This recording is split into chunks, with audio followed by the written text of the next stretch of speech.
جی چاہے گا کہ موت ہی آ جائے تو اس عذاب سے چھٹکارا ہو جائے۔ عزیزان من، کیا نقشہ ہے یہ جو کھانچا ہوا ہے؟ یاتی الموت من کل مکان، ہر طرف سے موت آتی دکھائی دے گی، خوف حزن کے چھلاوے ہر طرف سے آتے دکھائی دیں گے، ادھر کا ڈر، ادھر کا ڈر، اندر کا ڈر، باہر کا ڈر، خوف، موت، ہر طرف سے موت۔ چلیے موت ہی آ جائے، عذاب سے تو چھوٹ جائے۔ وما ہوا بمیت، موت بھی نہیں آئے گی، مرتا ہوں آرزو میں مرنے کی، موت آتی ہے پر نہیں آتی، آتی ہے پر نہیں آتی۔ میں نے جو کہا تھا عزیزان من کہ یہ اسی دنیا میں اس قوم کا نقشہ ہے جو قوانین خداوندی سے انحراف کر کے ذلت اور مسکنت کے اس مقام کے اوپر پہنچ جائے کہ وہ محتاج ہو جائے دوسری قوموں کی اپنی زیست کے لیے بھی۔ تو یہ نقشہ اس قوم کا کھینچنے کے بعد یہ کہا کہ وَمِن وَرَائِهِ عَذَابٌ غَلِيظٌ، یہ تو یہاں کا جہنم جو ہے یہ چیز بھی ہے۔ یہ جو تم کہتے ہو کہ مر جاؤں، مر کے کہاں جا سکتے ہو اس ولایت کے اندر سے؟ یہ جہنم پیچھے لگا ہوا، وہاں تک بھی تمہارا پیچھا کرے گا۔ مِن وَرَائِهِ عَذَابٌ غَلِيظٌ، اس سے زیادہ سنگین سخت عذاب ہے اور جو اس کے ماورا ہے اس عذاب کے ساتھ۔ دوسری جگہ اس میں یہ کہا ہوا ہے، یہ وہی وما ہوا بمیت جو ہے نا، اس کی جگہ یہ ہے لا یموت فیہا ولا یحیا، 20/74 20/70، لا یموت فیہا ولا یحیا۔ عزیزان من، سمجھ میں نہیں آتا کن الفاظ میں اس کا میں ترجمہ کروں۔ اس کے اندر وہ نہ مرتا ہے نہ جیتا ہے، یعنی کیا کہیں اس کیفیت کو؟ دو ہی کیفیتیں ہمارے سامنے ہیں، یا زندہ ہوتا ہے یا وہ مردہ ہوتا ہے۔ یہ کیفیت ہے عزیزان من ذلت اور پستی کی زندگی جینے والی قوم کی کہ نہ وہ جیتی ہے نہ وہ مرتی ہے۔ وَلَا يَمُوتُ فِيهَا وَلَا يَحْيَا۔ سوال پیدا ہوا کہ صاحب بہرحال کچھ تو اچھے کام کیے ہی تھے اس قوم میں، ان کا کیا ہوا؟ کہنے کہ اچھے کام کیے تھے کہہ رہے ہو، ٹھیک ہے۔ مثل الذین کفروا بربہم اعمالہم کرماد اشتدت بہ الریح فی یوم عاصف،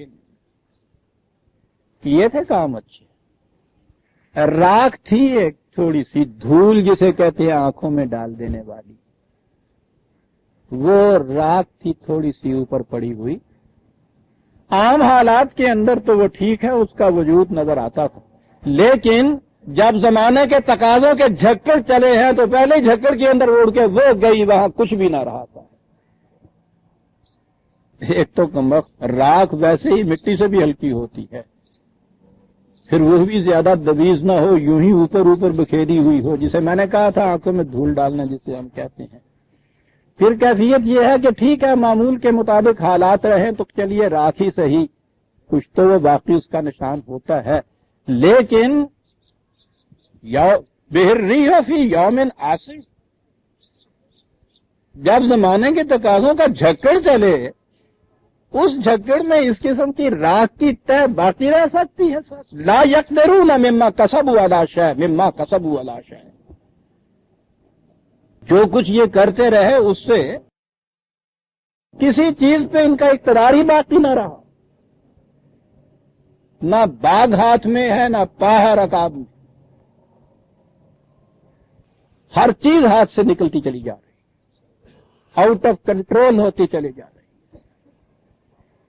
ذالک هو الضلال البعید، اور ضلالی کچھ کم بات نہیں تھی، یہ تھا بے نتیجگی کا عالم۔ ضلال کے معنی بے نتیجہ رہ جانا کسی چیز کا، ایسا بے نتیجہ کہ وہ دور تک بات چلی گئی، صاحب دور تک بات چلی گئی، اڑ کے یہ آندیاں لے گئی۔ یہ بھی نہیں ہوا کہ ذرا سا وہاں پڑا ہوا چلو کچھ اٹھا کے لے آئیے پھر سا، نہیں، بہت دور اڑا کے وہ لے گئی صاحب۔ کہا کہ کیا یہ خدا کا نظام ایسا ہی ہے؟ تباہیاں لانے والا کہنے لگے، خدا کا نظام دیکھیے درمیان میں کہاں لائے خدا کا نظام. الم تر ان اللہ خلق السماوات والارض بالحق. یہ کیوں ہے ایسا؟ اس لیے کہ یہ نظام کائنات حق کے اوپر مبنی ہے، اور حق کے معنی یہ ہیں کہ جہاں کہیں بھی باطل ہوگا کوئی، وہ باطل کو جڑ سے اکھیڑ دے گا اور خود مستحکم ہوگا. کائنات کا نظام الحق کے اوپر چلتا ہے. اسی طرح سے یہ نظام جو ہے انسانی زندگی کا بھی اگر الحق کے اوپر مبنی ہے، اس میں یہ صلاحیت اور سکت ہوتی ہے کہ زمانے کے تھپیڑوں کا مقابلہ کر سکے. اگر وہ الحق کے اوپر مبنی نہیں ہے تو پھر اس کا نتیجہ یہ ہوتا ہے.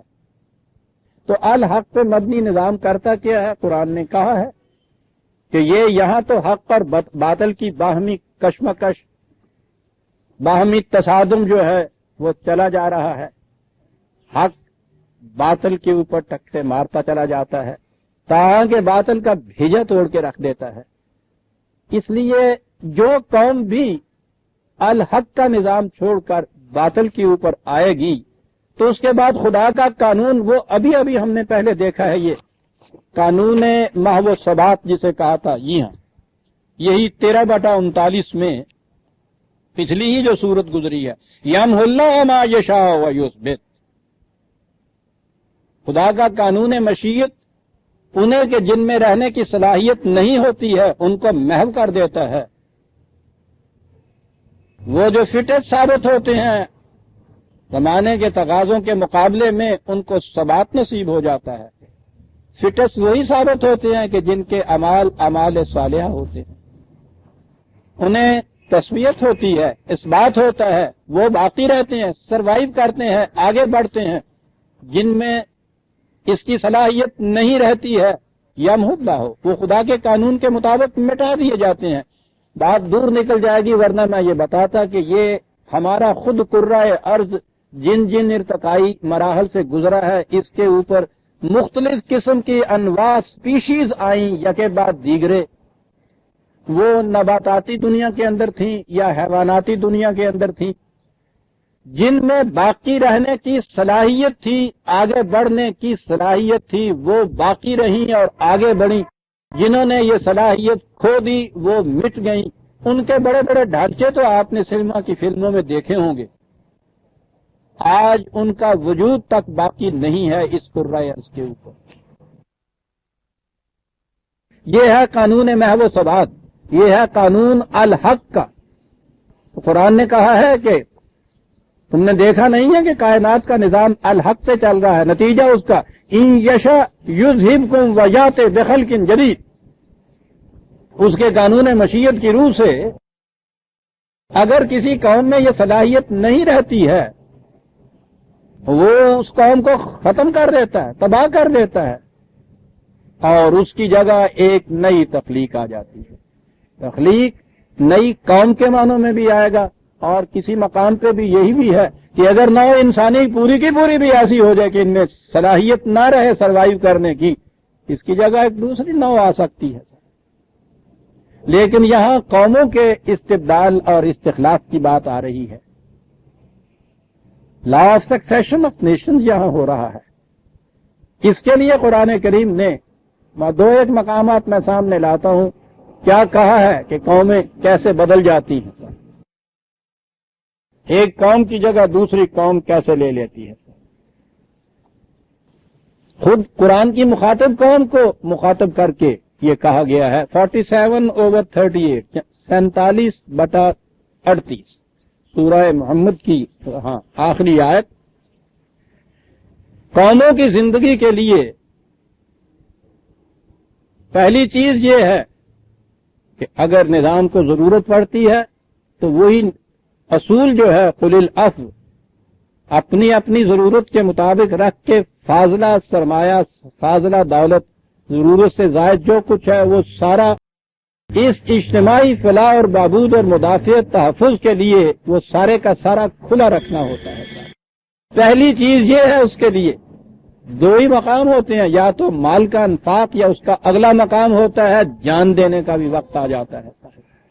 پہلے مقام کے اوپر کہا کہ ہا انتم ہؤلاء تدعون لتنفقوا فی سبیل اللہ، تم وہ ہو کہ آواز دی جاتی ہے کہ ضرورت آ پڑی ہے تمہاری اجتماعی زندگی کے تحفظ کے لیے، حق کا نظام قائم کرنے کے لیے، کہ تم کھلا رکھو جو کچھ تمہارے پاس ہے. ہاں انتم فمنکم من یبخل،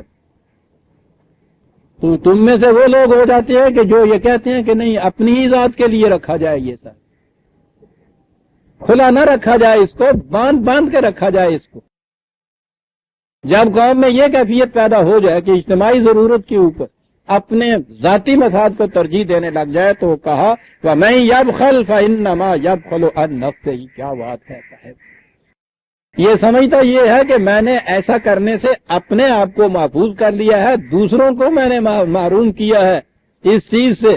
جانتا نہیں کم بخت کہ یہ کرنے سے اپنے آپ کو بھی محروم کر لیا اس نے. تو ابھی جائے گا ابھی جائے گا یہ جس سے سمجھ رہا ہے کہ میں نے اپنے لیے اس کو محفوظ کر لیا ہے. دوسروں سے بخل کیا کر رہا ہے؟ اپنی جان سے بخل کر رہا ہے، اپنے آپ سے بخل کر رہا ہے. یہ تو جائے گا اس کے ہاتھ سے. کیوں؟ واللہ الغنی وانتم الفقراء. یہ بات نہیں ہے کہ خدا مانگ رہا ہے، اس کے پاس معاذ اللہ کھانے کو کچھ نہیں رہا، دے دو اللہ واس دے گا. وہ سب اس کے لیے مانگتے ہیں صاحب. وہ کہتا وہ تو الغنی واقعہ ہوا ہے، بے نیاز واقعہ ہوا ہے، محتاج تو تم واقعہ ہوئے ہو.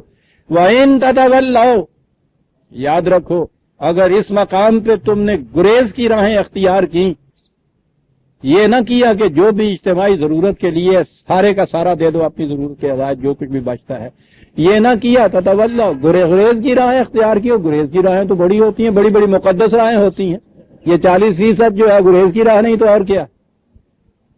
اگر تم نے گریز کی راہیں اختیار کی کہ صاحب نظام جو ہے وہ تو جب تک اس میں انسینٹو نہ ہو کام چل نہیں سکتا، نہ کوئی انڈسٹری چل سکتی ہے، نہ کوئی تجارت چل سکتی ہے.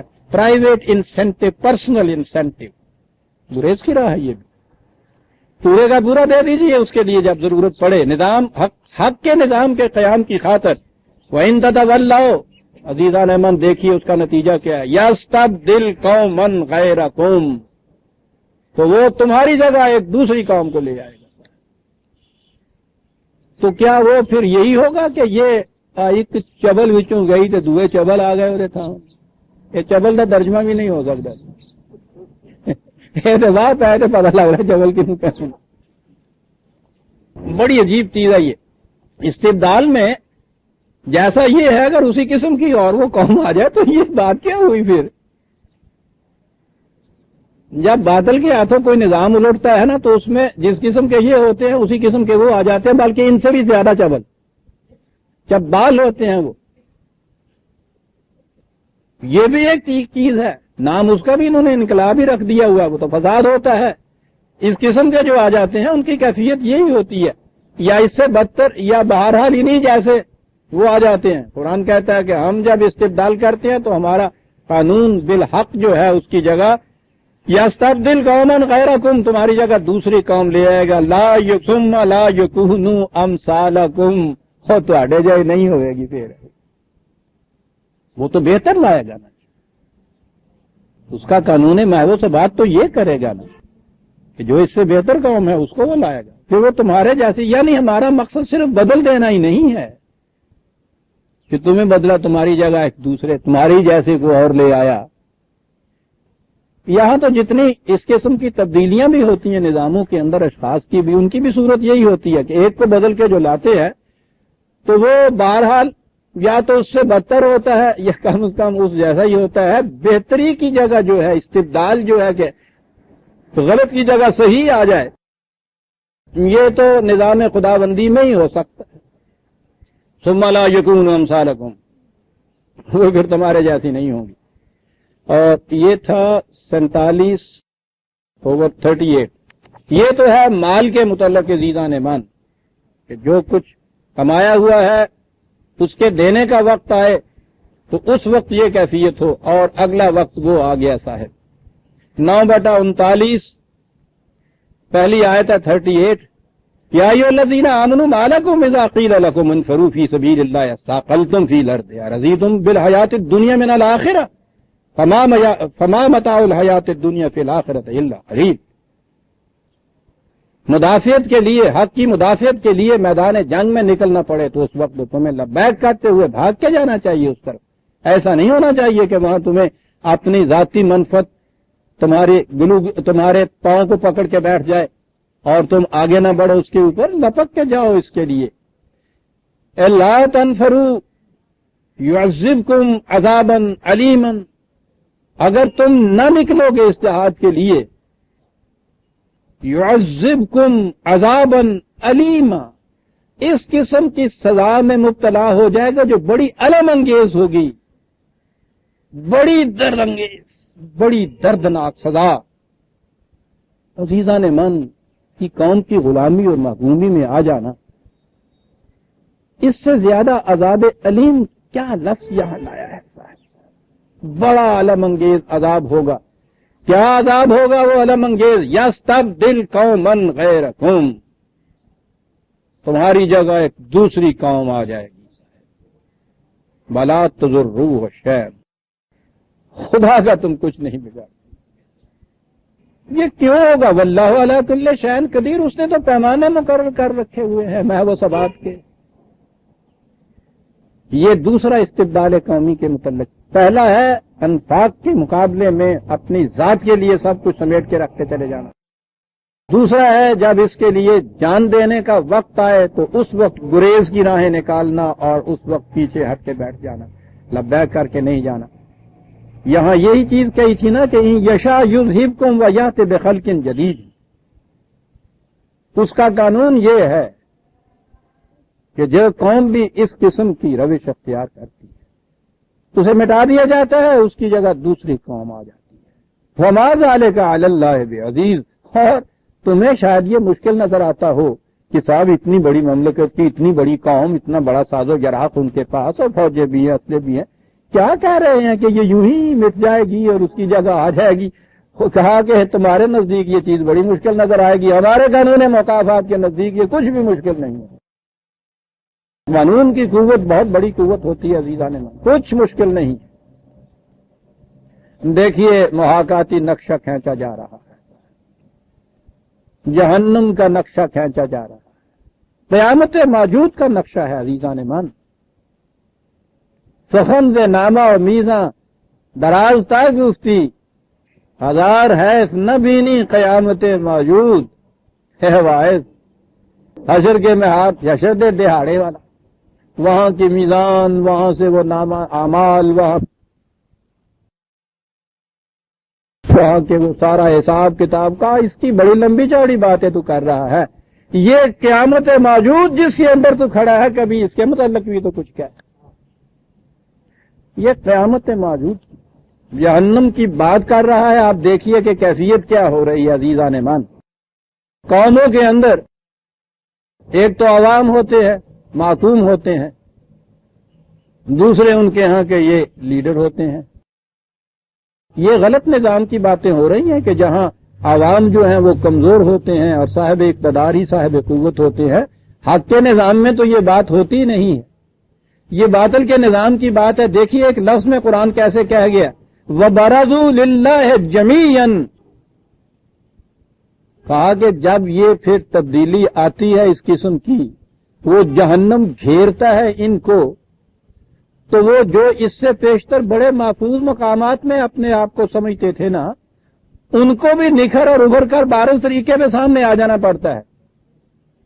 اس سے پہلے وہ ضعفاء جو تھے اپنے ہاں کے، ان سے ہمیشہ چھپے رہتے تھے، دور دور رہتے تھے، انہیں پتہ ہی نہیں لگنے دیتے تھے کہ یہ محلات کی سیاست ہوتی کیا ہے۔ برزوا للہ جمیعاً، ایسے میں پھر یہ بات نہیں ہوتی، وہ سب کے سب ابھر کر سامنے آتے ہیں۔ فقال الضعفاء للذین استکبروا، وہاں پھر یہ عوام پوچھتے ہیں ان بڑے بڑوں سے، للذین استکبروا، استکبار، بڑی خواہش سے، آرزو سے بڑائی کو چاہنا، بڑا بننے کو چاہنا۔ یہ جو اقتدار کی ہوس میں بڑے بنے ہوئے تھے، ان سے ضعفاء نے کہا جن کو انہوں نے کمزور کرتے چلے جا رہے تھے. میں نے کہا نا باطل کے نظام کی بات ہے. 2 لفظوں نے بات بتا دی کہ انہیں وہ کمزور کرتے تھے اور خود حوث اقتدار میں بڑے بنتے چلے جاتے تھے. کیا بات ہے استغفر. وہ ان سے کہیں گے کہ وہ مصیبت چاروں طرف سے آ گئی, عذاب نے گھیر لیا. انا کننا لکم تبعا فہل انتم مغنون عنا من عذاب اللہ من شیء. وہ کہتے تھے ہم تمہارے کہنے پہ چلتے تھے, جو کچھ تم کہتے تھے ہم اطاعت کرتے چلے جاتے تھے. تم تو کہہ رہے تھے کہ ہم تمہیں نجات کی طرف لیے جا رہے ہیں. آپ دیکھیے کہ کس قدر پراسپرس ہو رہی ہے مملکت اور کس قدر تمہیں یہ چیزیں حاصل ہے وہ چیزیں حاصل ہے. ہم تو جو کچھ تم کہتے تھے کرتے چلے جاتے تھے. اب جو اس طرح سے عذاب نے چاروں طرف سے ہمیں گھیر لیا ہے تو اس سے نکلنے کا کوئی راستہ بتاؤ, کچھ مدد کرو. ہم تو تمہارے پیچھے لگے ہوئے تھے, ہم تو خود نہیں کچھ جانتے تھے, آج بھی ہم نہیں جانتے, کچھ کرو. تم تو یہ کہا کرتے تھے اور وہ کچھ کہا کرتے تھے.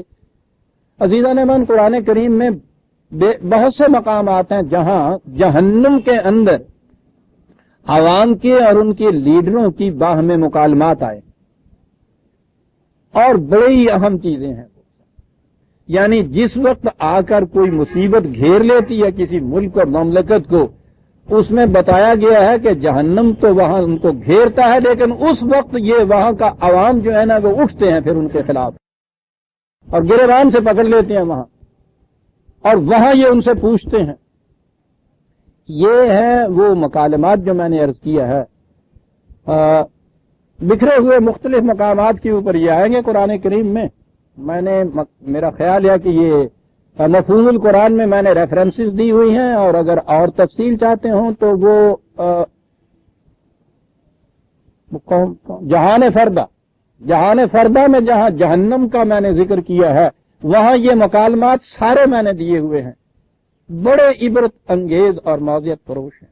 میں دیکھیے گا قرآن نے مختلف مقامات پہ عوام اور لیڈروں کی گفتگو جہنم کے اندر, وہاں وہ یہ کہہ رہے ہیں کہ بھائی ہم تو تمہارے پیچھے چلا کرتے تھے, تم کہتے تھے ہم تمہیں فلاح اور بہبود کی طرف دیے چلے جا رہے ہیں, عذاب نے گھیر لیا ہے. خدا کے لیے آپ کچھ اس عذاب سے نکلنے کا راستہ کچھ بتاؤ. قالوا لو ہدانا اللہ لہدیناکم.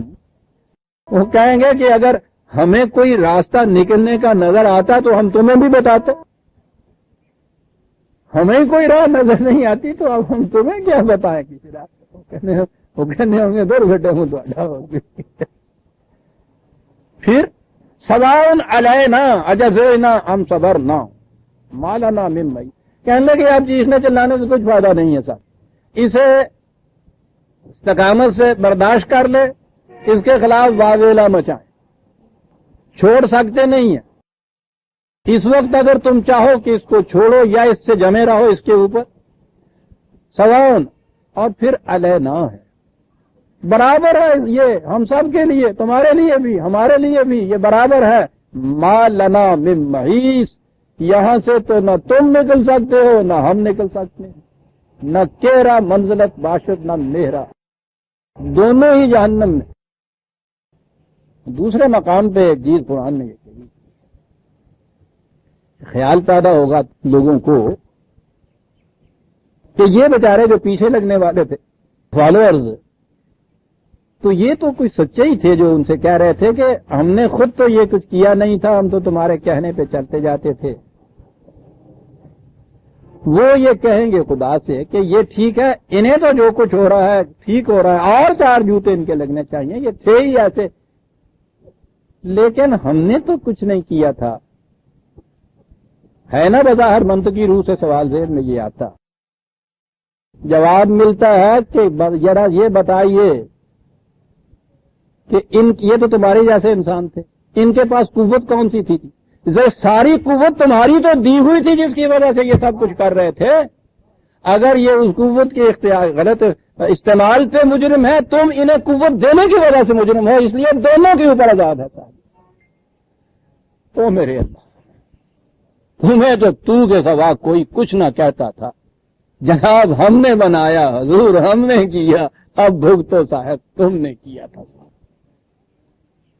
وقال الشیطان لما قضی الامر, وہ جس کو الشیطان کہتا ہے نا, یہ مفاد پرستیاں، ذاتی منفر پرستیاں، انسان کے سرکش جذبات جو تھے، لما قضی الامر، جب یہ معاملہ یوں طے ہوگا صاحب جہنم کے اندر، وہاں بیٹھ کے یہ بات ذہن میں یہ آئے گی. وہ کہے گا کہ ان اللہ وعدکم وعد الحق ووعدتکم فاخلفتکم. ایک وعدہ خدا نے بھی تم سے کیا تھا کہ اگر تم نے ان قوانین کا اتباع نہ کیا تو تباہ ہو جاؤ گے. وہ تم نے دیکھ لیا.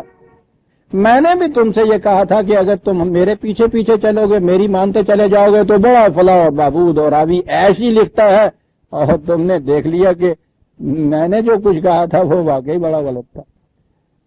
وہ وعدہ خلافی جسے کہتے ہیں کہ وعدہ خلافی میں نے کی. تو کہا جائے گا نا یہ بات کہ پھر تم ہی مجرم ہو، ہمیں یہ عذاب کیوں؟ سنیے عزیزان من جواب، اور یہ بہت بڑی چیز ہے جو قرآن کہہ گیا ہے. تمہید کے طور پر میں عرض کر دوں، کرسچینٹی نے، عیسائیت نے یہ کہا کہ ہر انسانی بچہ پیدائش کے اعتبار سے گناہگار پیدا ہوتا ہے، اپنے اولی ماں باپ کے گناہ کا بوجھ اپنی پیٹھ پہ لیے ہوئے آتا. یعنی اس کا اختیار کچھ نہیں تھا، بلا اختیار. پیدا ہونے پہ تو اس کا اختیار ہی نہیں، پیدا ہوا وہ بلا اختیار، اور جو پیدا ہوا ہے تو ساتھ وہ اس گناہ کی آلائش لیے ہوئے. بہت اچھا جی، پہلی چیز تو مجبور کی یا جبر کی ہو گئی.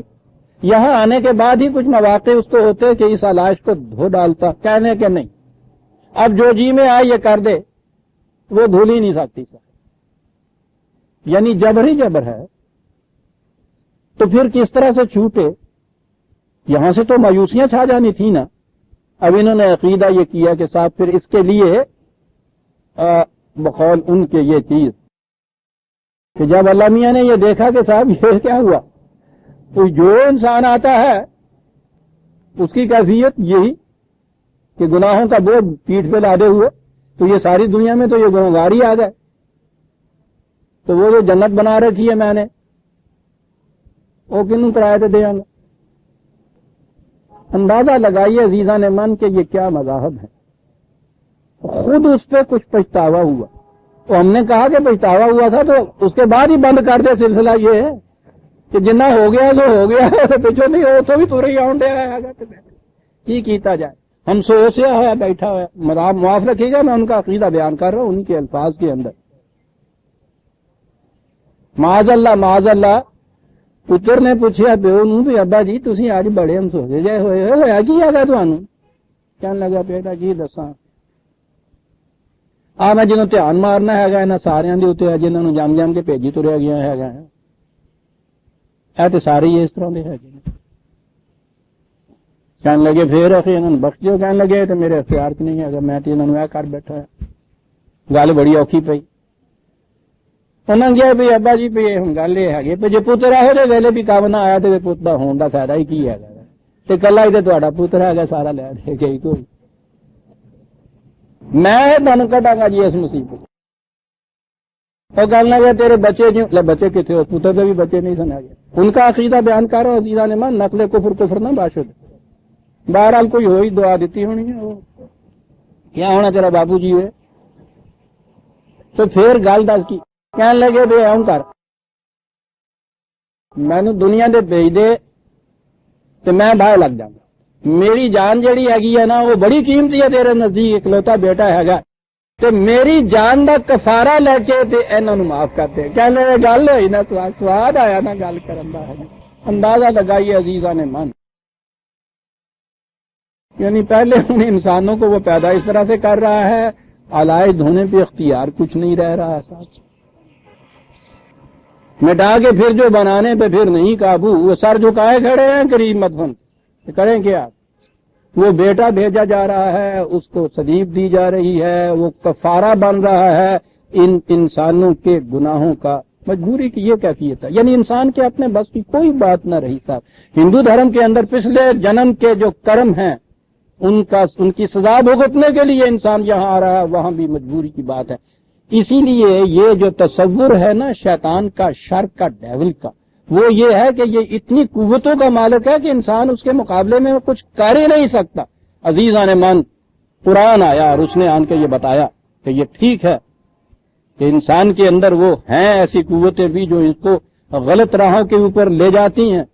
یہ اپنے اختیار کو غلط بھی استعمال کرتا ہے، جسے آپ شیطان کہتے ہیں. سنیے شیطان کی زبان سے کیا کہلایا جا رہا ہے.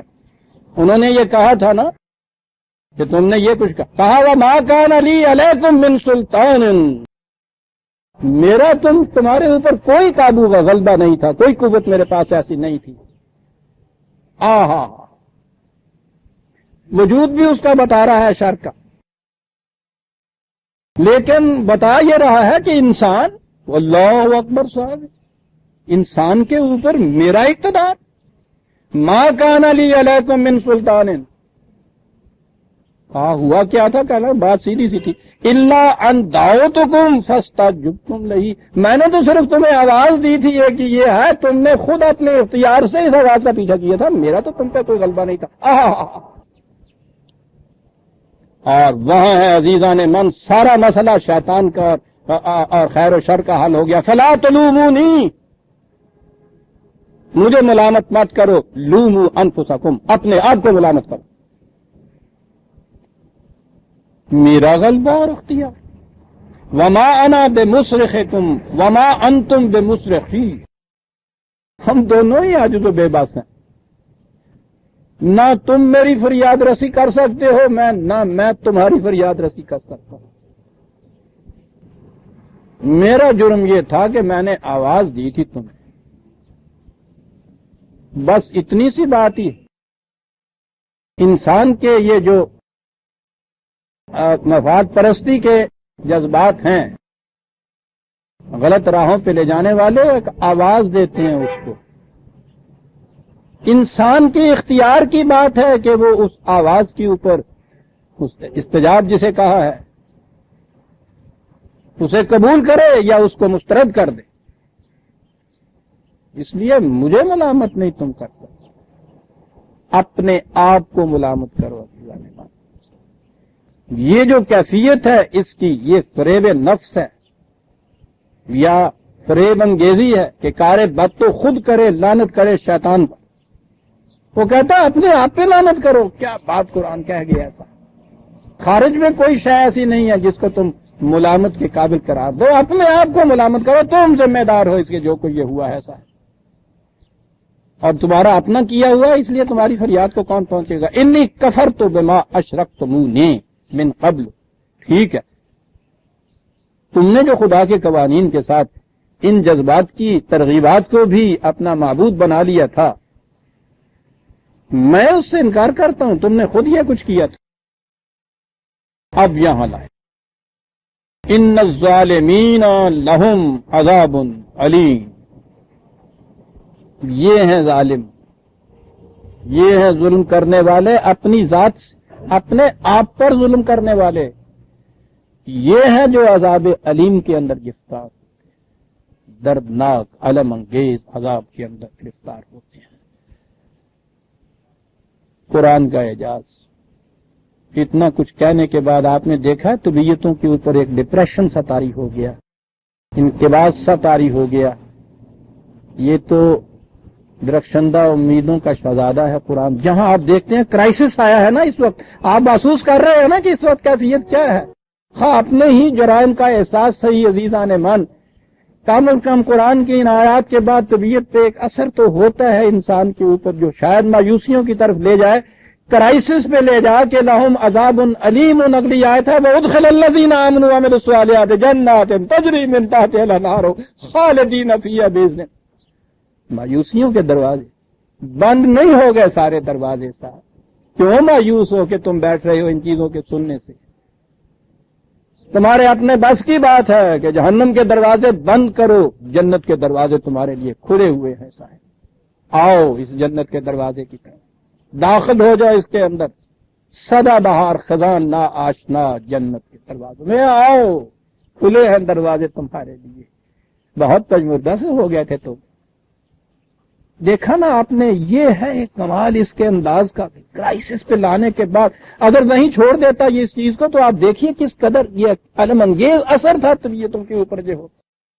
کہا نہیں، ساری اپرچونٹیز بند نہیں ہو گئی ہیں، سارے دروازے کھلے ہیں، آؤ. 2 لفظوں میں عزیزان من بات کہہ دی.